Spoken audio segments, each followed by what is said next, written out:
তিস্তাপাড়ের নদীরক্ষা কর্মসূচিতে হাজার হাজার মানুষ যোগ দিয়েছেন মির্জা ফখরুল। পানির ন্যায্য হিস্সা আদায় ও মহাপরিকল্পনা বাস্তবায়নের দাবি। জমি জায়গা যেটা আছে তিস্তা বান্ধন হলে সবার উপকার হবে। অনেক সম্পত্তি আমার এই নদীর, আমার অনেক কষ্ট, এই কারণে আমি এখানে 3 দিন থেকে এখানে থাকি, আসি এদের পাশে।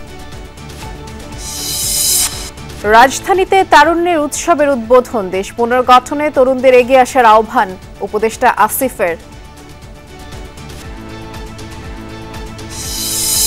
রমজানে 30 টাকা কেজি দরে চাল কিনতে পারবে 50 লাখ পরিবার। ঢাকার 25টি স্থানে সুলভে বিক্রি হবে মুরগি, ডিম, দুধ, মাংস। খাতুনগঞ্জে ভোজ্য তেলের সংকটে ক্ষোভ। বোতল যাত্রায় পাওয়া যাচ্ছে না, 5 লিটারের তেল 2 লিটারের তেল মার্কেটে টোটালি নেই। কারসাজি না হলে এট এ টাইমে সব জায়গায় শর্ট হতে কথা। আমরা একটু টাকা বেশি দিলে অনেক দোকানে পাওয়া যায়।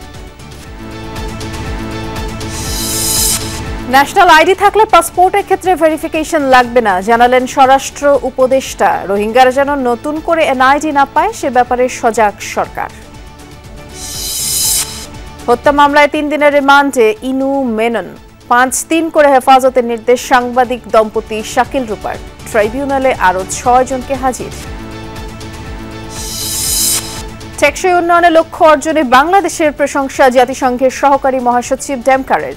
সুস্বাস্থ্য ও জলবায়ু খাতে বাড়বে সহযোগিতা। Climate change is such a big topic that needs to be addressed, and to really also support the development and continue the growth of the country.